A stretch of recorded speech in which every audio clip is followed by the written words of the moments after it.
गुरु प्यारी साध संगत जी, राधा स्वामी जी। प्यारी साध संगत जी, आप सभी के भीतर बैठे कुल मालिक को प्रणाम, आप सभी को प्रणाम। संगत जी, आज के इस रूहानियत भरे सत्संग में दरिया साहिब की वाणी ली गई। आज के सत्संग द्वारा आपने हमें समझाया है हम अपने भीतर कुल मालिक का अनुभव, उसका दर्शन कैसे कर सकते हैं।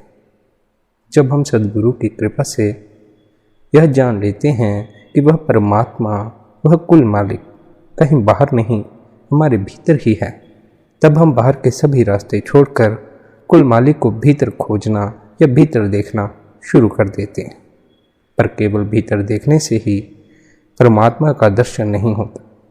इसलिए साधक को बड़ी पीड़ा होती है जब वह अपने को भीतर खाली ही पाता है, कोई परम तृप्ति का अनुभव नहीं करता।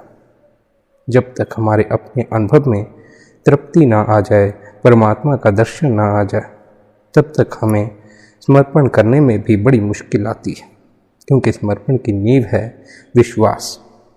अगर विश्वास न हो तो समर्पण नहीं हो सकता। इसलिए परमात्मा और हमारे बीच गुरु आता है। गुरु पर विश्वास करना आसान है, क्योंकि वह परमात्मा का प्रकट रूप है। जब विश्वास पक्का हो जाता है, मालिक अपने से ही हमारी संभाल करना शुरू कर देता है। हमें भीतर उस कुल मालिक का दर्शन प्राप्त हो जाता। पर अगर फिर भी दर्शन की प्राप्ति ना हो, परमात्मा के भीतर होने का अनुभव ना हो, तो हमें क्या करना चाहिए? आपने आज के इस सत्संग द्वारा हमें बड़े ही विस्तार से समझाया है। साथ ही आपने आज के इस सत्संग द्वारा हमें यह भी समझाया है कि हमें अपनी सुरत और नृत्य की शक्ति का उपयोग कैसे करना है। परमात्मा ने हमें ये दोनों शक्तियाँ दी हैं। अगर हम इनका सही से इस्तेमाल करते हैं तो ये हमें परमात्मा तक ज़रूर ले जाएंगी, अपने भीतर ज़रूर ले जाएंगी। इसलिए आप सभी से विनती है, आज के इस रूहानियत भरे सत्संग को अंत तक ज़रूर सुने। सत्संग के वचन हैं, दरिया तन से ना जुदा सब किछ तन के माही, जोग जुगत कर पाइए बिना जुगत कछु नाही। आप फरमाते हैं परमात्मा हमारे शरीर के अंदर निवास करता है। वह घट घट का वासी है, पर हमारे हृदय रूपी दर्पण पर बहुत अधिक मैल जमी हुई है। इसलिए हम अपने अंदर परमात्मा को देख नहीं पाते। जब हम सद्गुरु की बताई हुई युक्ति से अपने हृदय रूपी दर्पण को साफ करते हैं, तब हमें अपने अंतर में परमात्मा स्पष्ट दिखाई देता। जिस प्रकार अंधे को चमकता हुआ सूरज दिखाई नहीं देता, उसी प्रकार अज्ञानी को अपने अंदर प्रकाश का पुंज परमात्मा दिखाई नहीं पड़ता।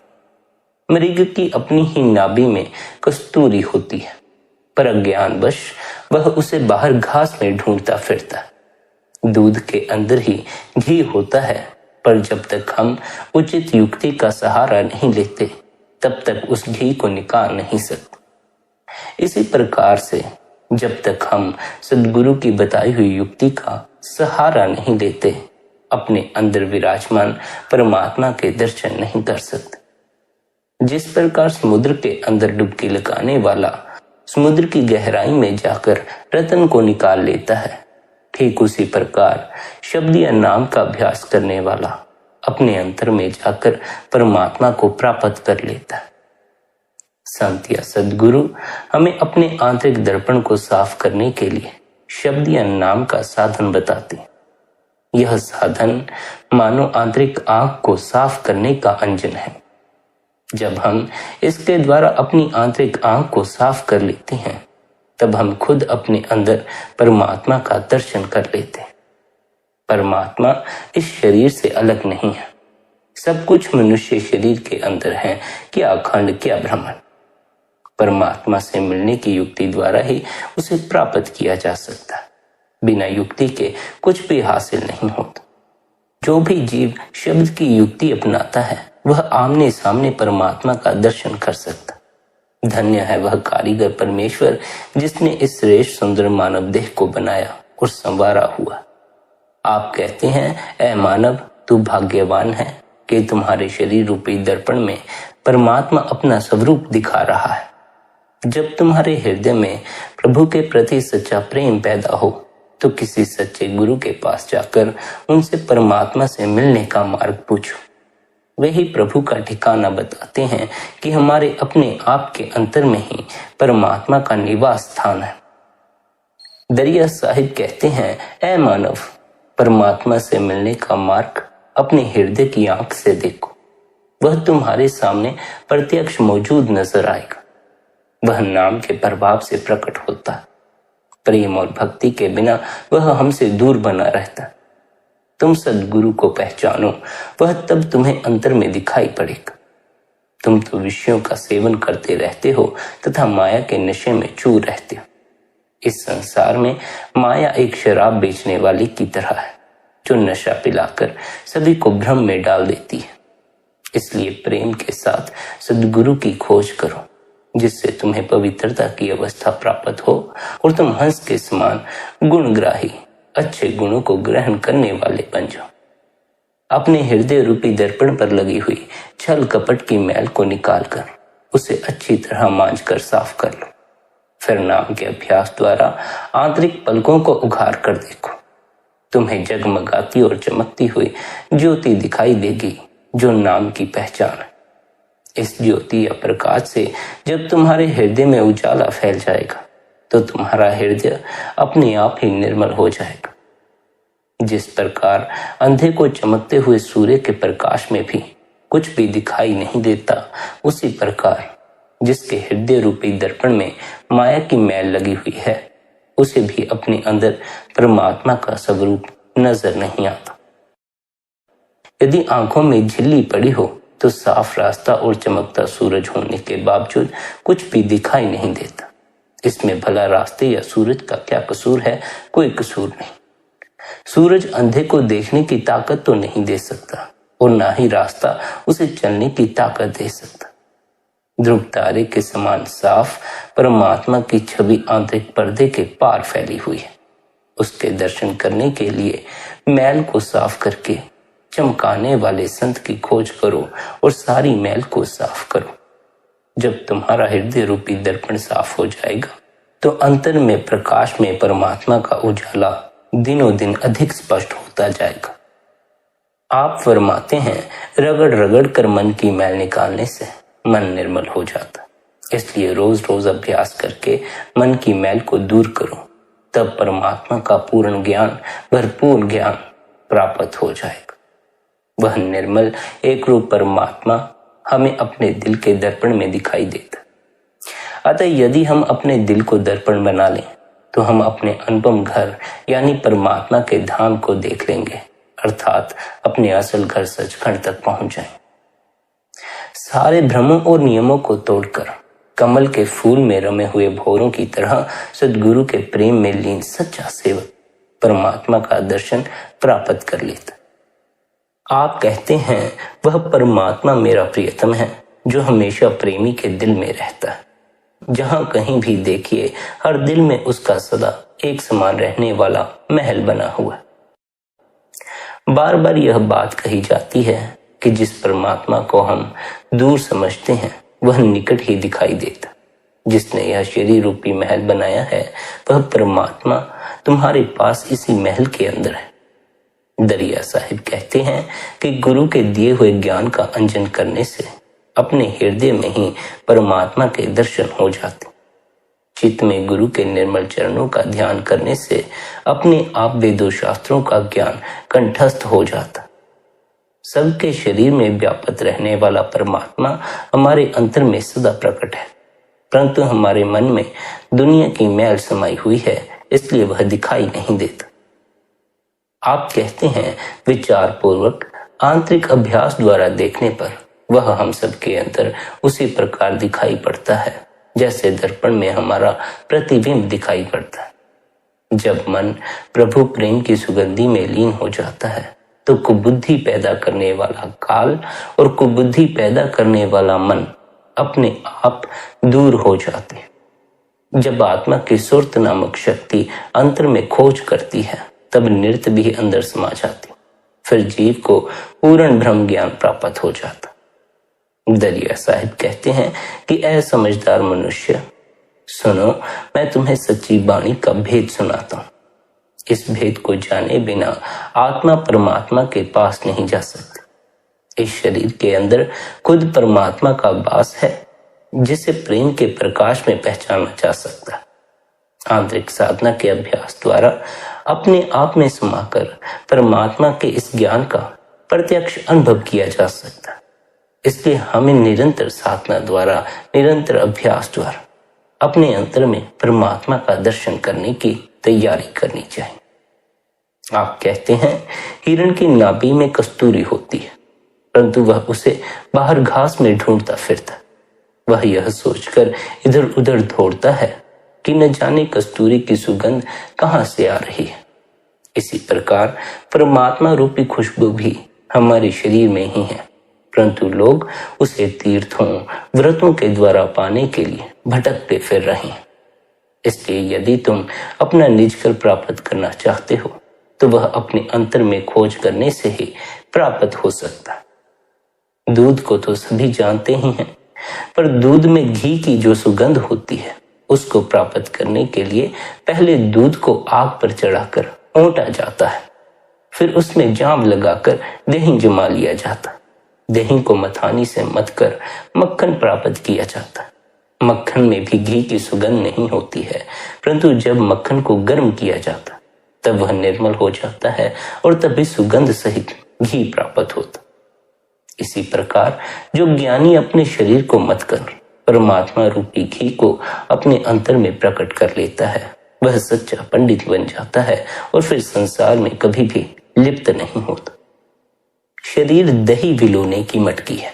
आत्मा की शब्द धुन को सुनने और आत्मिक प्रकाश को देखने की ताकतें मथानी में लगने वाली रस्सी के दो छोर हैं। सद्गुरु की दया दही है, परमात्मा घी के समान है। जब शरीर में सद्गुरु की दया महर से आत्मा की शक्तियों को केंद्रित किया जाता है तो वह सदा निश्चल रहने वाला परमात्मा प्रकट हो जाता। इसलिए आप फरमाते हैं, ऐ मन, आत्मा के प्रीतम परमात्मा को शरीर रूपी सरोवर में खोज करके देखो। संतों ने बताया है कि हमारा अपना हृदय सागर की तरह है, जिसमें परमात्मा रूपी मोती को ढूंढा जा सकता। जब सद्गुरु की शरण प्राप्त होती है तभी परमात्मा की प्राप्ति करके काल यानी मौत की अकल को रौंदा जा सकता। हृदय रूपी सागर में परमात्मा रूपी कीमती रत्न है। धन्य है वह जो जीते जी मरना जानता है। वह अपने ही अंतर में डुबकी लगाकर इसे प्राप्त कर लेता है और तब इसे बाहर भी परमात्मा प्रत्यक्ष दिखाई देता है। सभी लोग उसके परमात्मय जीवन को देख उसे धन्य धन्य कहते। हृदय रूपी सागर में वह अगम, अपार और अनंत परमात्मा विद्यमान है।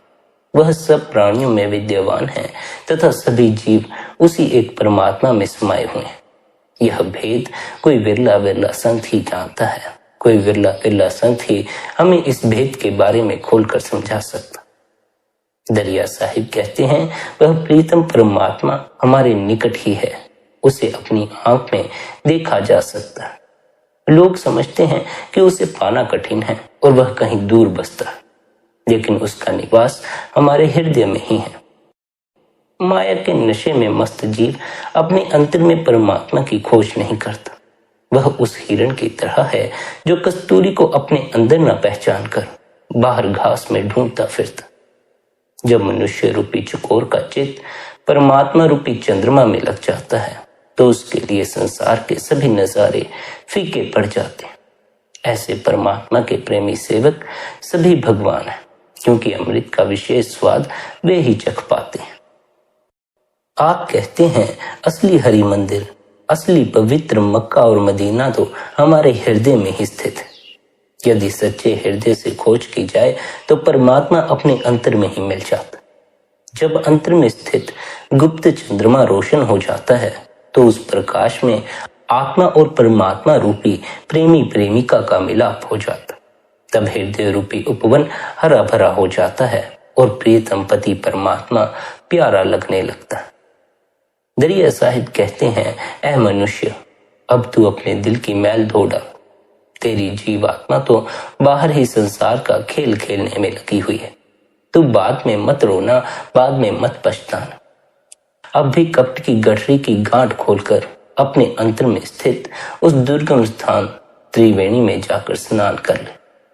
वहां के निर्मल जल में स्नान करके सारी मैल साफ हो जाती। मन पर चढ़े हुए दुनिया के पक्के रंग नाम के साबुन से छूट जाते हैं। कर्मों के कारण काला कौआ बना जीव तब उज्जवल होकर सफेद हंस की अवस्था को प्राप्त कर लेता। परमात्मा के अति मनोहर स्वरूप को देखकर जीव मोहित हो जाता है तथा इसके बाद उसका चित्त दुनिया की गंदगी से मैला नहीं होता। वहां पर झनझनाती वीणा के बजने के समान अनहद शब्द हो रहा है। आप कहते हैं तो दिन रात अपने दिल के आईने को इस तरीके से मांझ कर चमका जिससे तू अपने अंतर में निर्मल प्रकाश को देख सके।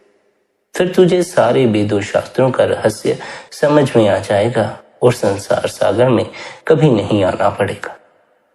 सद्गुरु के चरण कमल ही सबसे उत्तम पदार्थ हैं, तो उन्हीं से प्रेम कर। प्रेम की इस युक्ति में अपने आप को डुबोने पर अपने निज घर का द्वार दिखाई पड़ेगा, अर्थात परमात्मा का धाम प्राप्त होगा। आप कहते हैं जीव बिना किसी आंतरिक अनुभव के अपनी मनमानी बात कहता है। उसे अमर होने का यह भेद पता नहीं है कि सिमरन, ध्यान और धुन सुनने के 3 साधनों से जीव के तीनों प्रकार के कष्ट मिट जाते। परंतु मनुष्य तो अन्न खाकर और पानी पीकर अपने शरीर को चमड़े की मश्क के समान मोटा कर लेता है। कुछ ही दिनों में जब वह इस दुनिया से चला जाएगा तो मृत्यु के बाद शरीर राख हो जाएगा। 7 समुद्र, 9 निधियां और प्रभु प्रेम का निर्मल जल तुम्हारे अंदर स्थित है। उस जल का पान करो। उस जल को पीकर इस शरीर के मोह से ऊपर उठ सकोगे।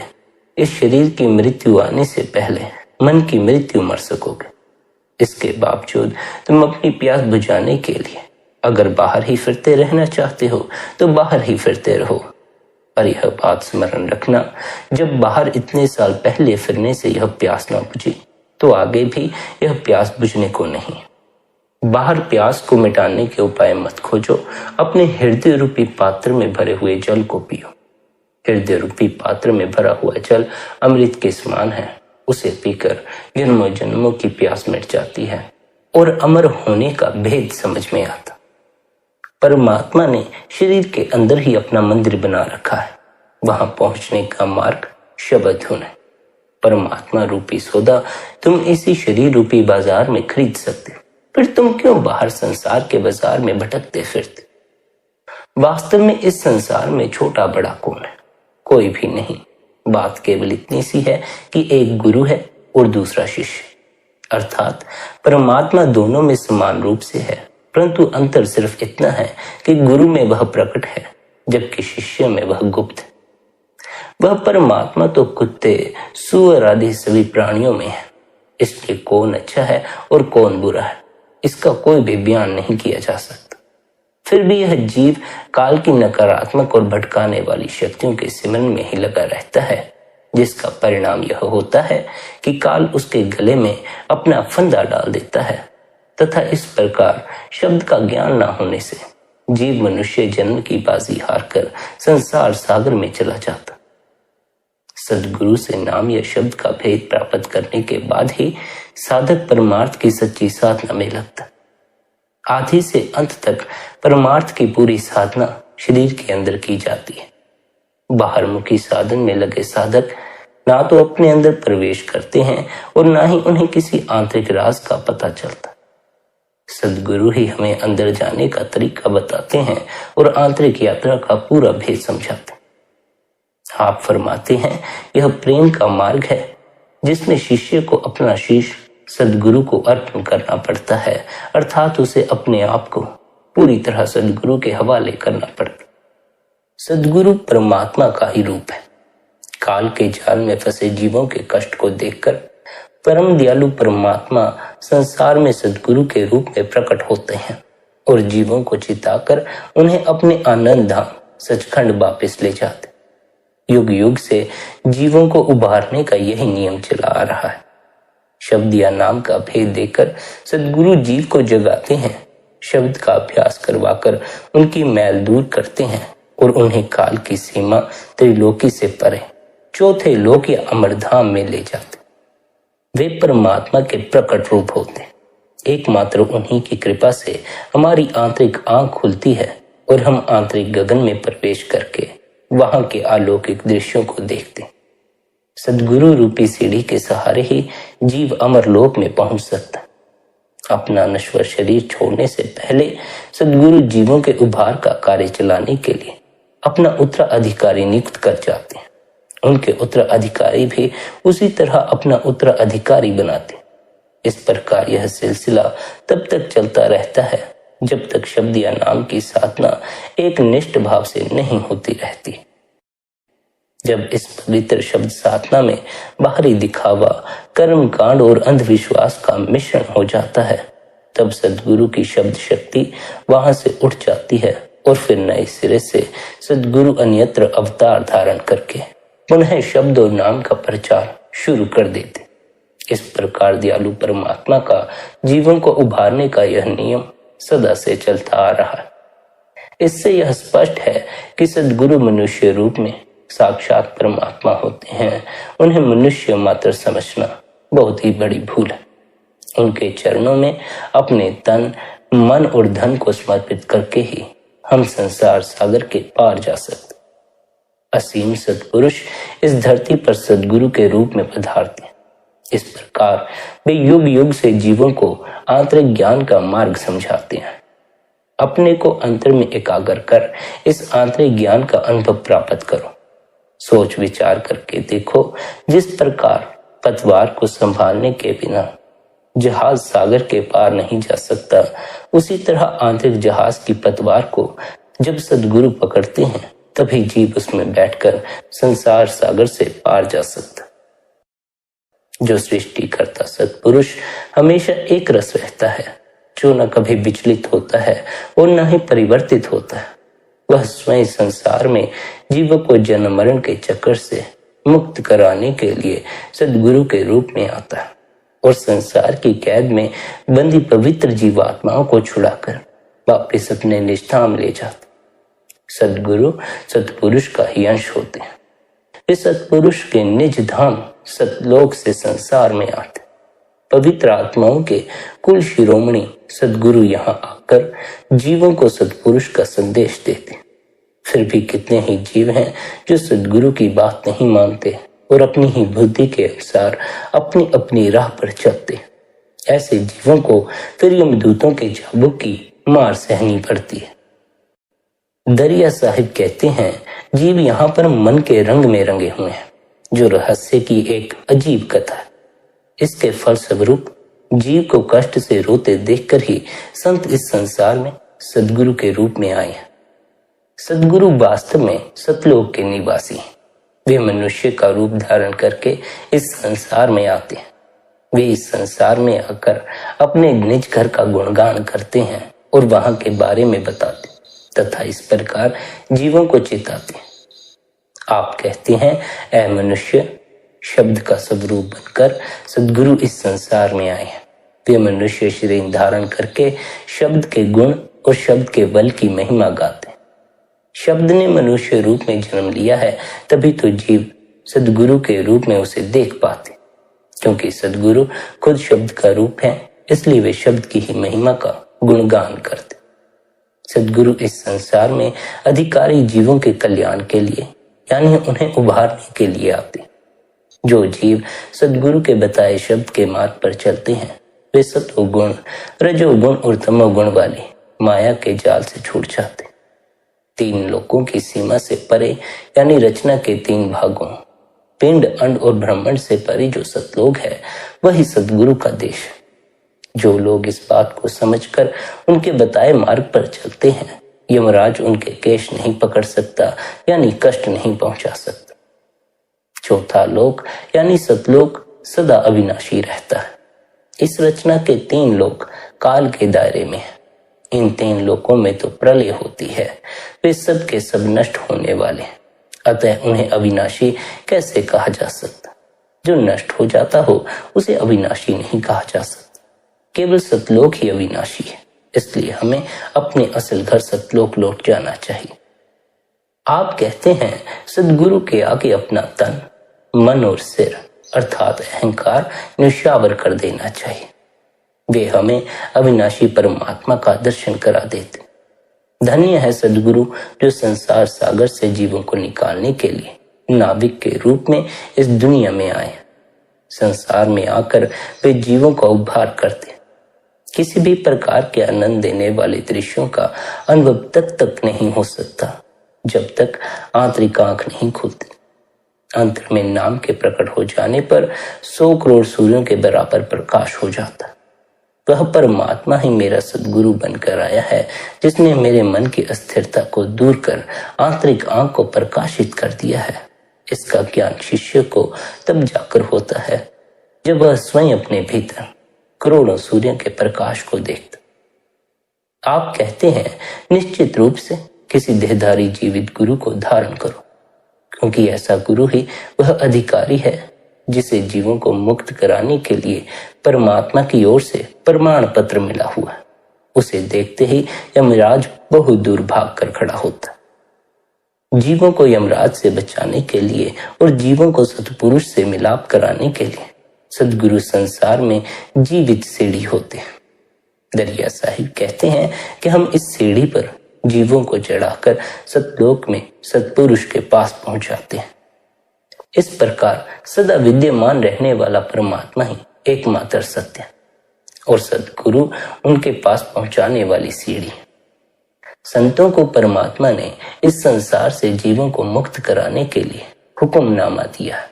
इस हुक्मनामे को सच मानो, अपनी तरफ से कोई चालाकी न करो, गुरु के उपदेश के अनुसार चलो।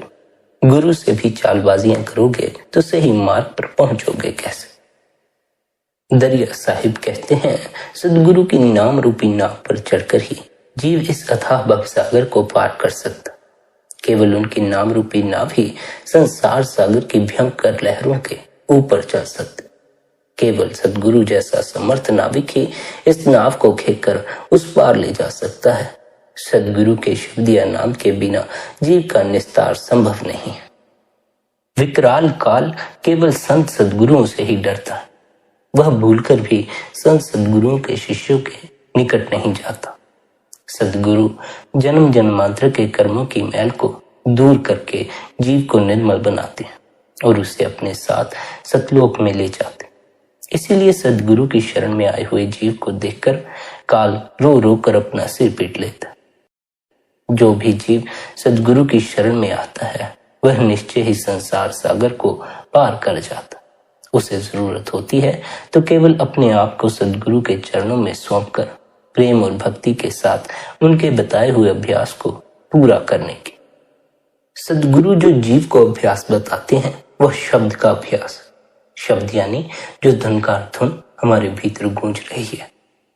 जब साधक भीतर गूंजते शब्द से अपनी लिप जोड़ना शुरू कर देता है तब उसे शब्द अभ्यास कहा जाता।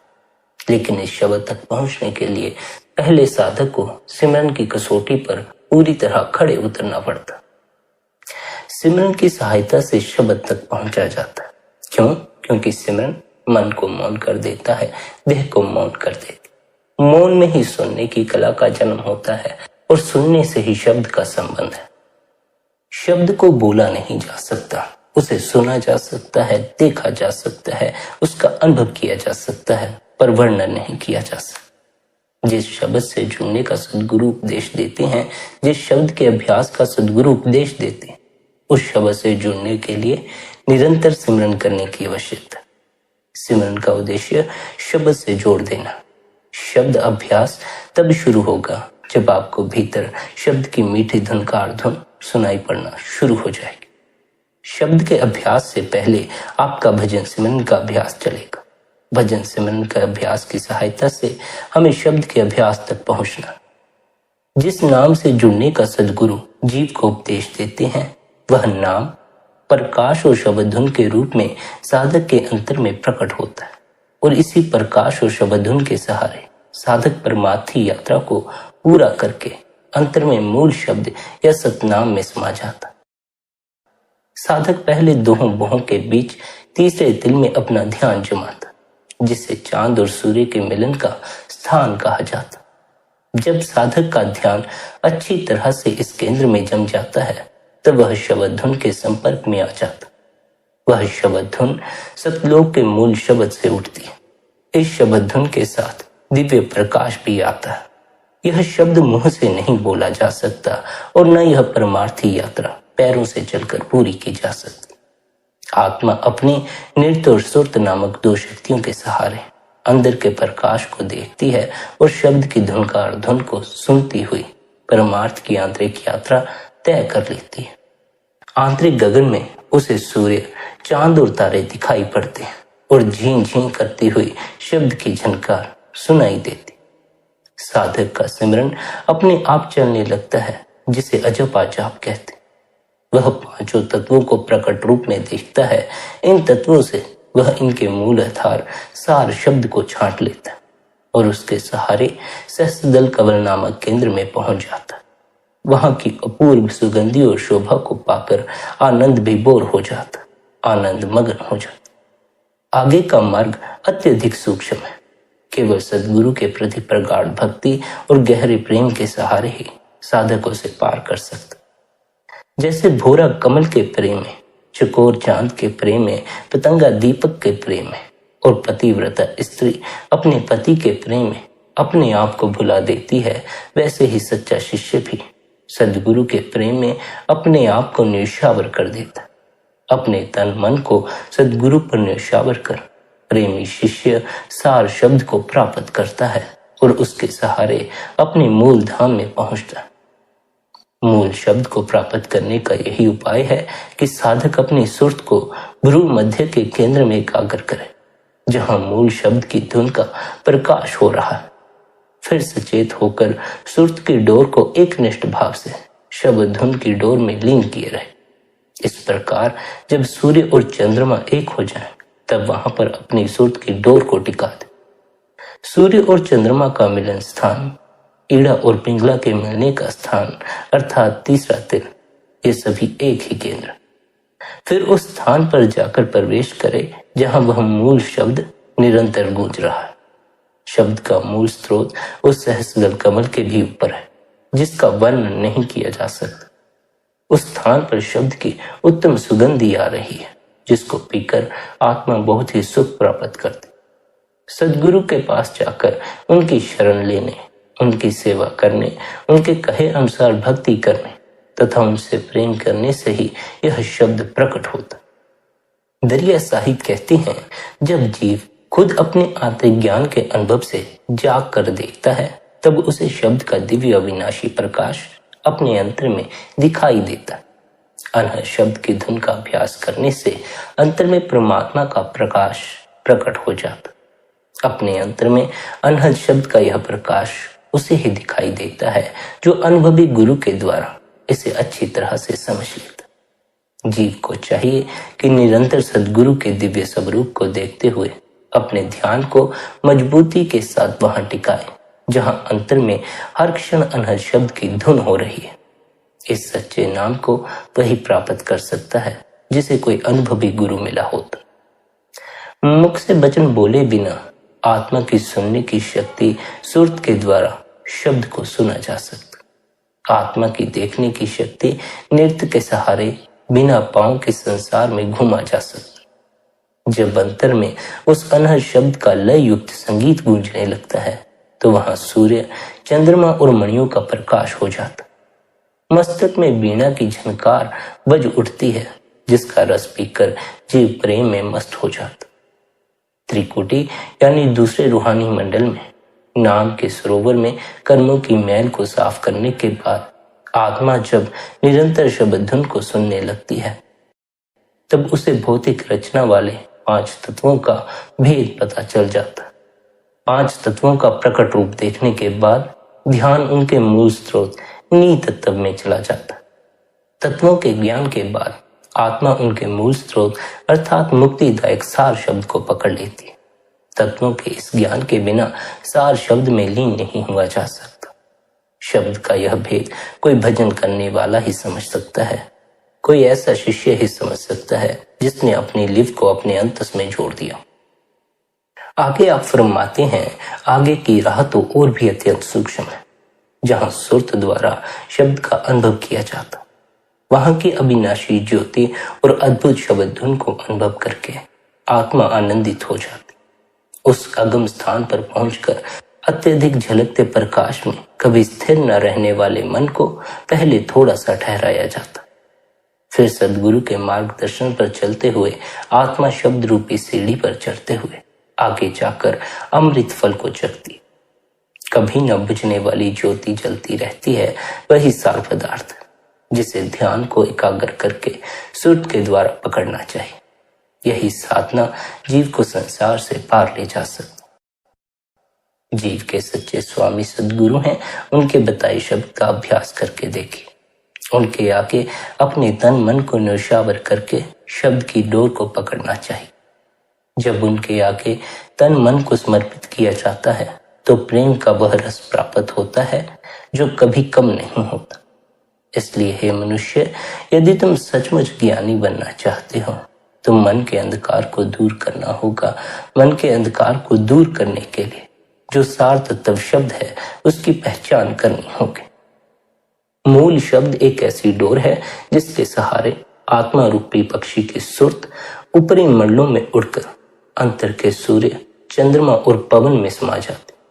जब आत्मा संसार के मूल स्रोत चार पंखुड़ियों वाले कमल पुष्प में समाने के बाद अमृत का पान करती है, तब उसे सद्गुरु के द्वारा दिए गए शब्द का प्रत्यक्ष अनुभव होता। तब नृत्य के साथ साथ सुरत भी प्रकट हो जाती है तथा आत्मा सार शब्द को प्रकट कर लेती है।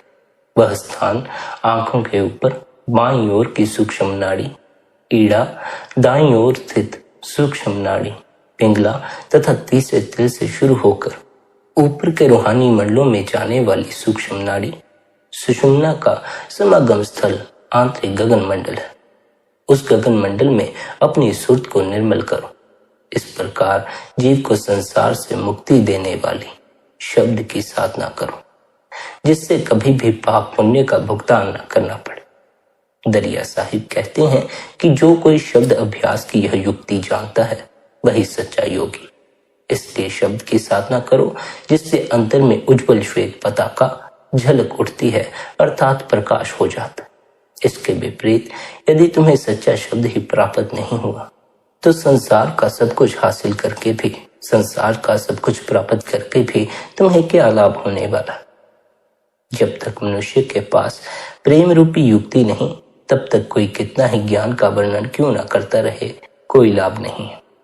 सद्गुरु के मार्गदर्शन में शीतलता यानी शांति प्रदान करने वाले शब्द में समाकर सहज अवस्था प्राप्त करके ही प्रेम रूपी अमृत को प्राप्त किया जा सकता।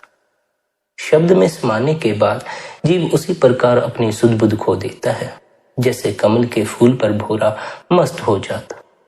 वह संसार में अनासक्त होकर घूमता भी है, पर फिर आकर शब्द में समा जाता। वह शब्द को कभी नहीं भूलता तथा उससे ऐसा प्रेम करता है जैसा चंद्रमा के साथ चकोर का प्रेम होता। सच्चे ज्ञान का मूल प्रेम और भक्ति है, जिनके आधार पर अंतर में खिले हुए सहस्त्रदल कमल को प्राप्त किया जा सकता। इसलिए जीव को चाहिए कि वह सद्गुरु की शरण में जाकर उनके प्रेम में लीन होकर तीनों गुणों के दायरे में न आने वाले परमात्मा का दर्शन करके निर्मल यश प्राप्त करे। सद्गुरु के पास जाकर सच्चे नाम का सहारा लो। ऐसा करने से अनुपम कमल खिलने से कुबुद्धि दूर हो जाती। वह शब्द की अलौकिक सुगंध में इस प्रकार मस्त हो जाता है जैसे कमल पर भौरा। वह तब सबसे अनासक्त रहकर अपने अंतर में कमल रस में विलास करता रहता। जिस प्रकार मनियारा सांप जब चारा चरते हुए अपनी मणि को जमीन पर उतार कर रखता है, तब भी वह अपनी दृष्टि को उससे हटाता नहीं है। उसी प्रकार शब्द में मगन रहने वाला जीव संसार का कामकाज करता हुआ भी शब्द से अपने ख्याल को हटाता नहीं।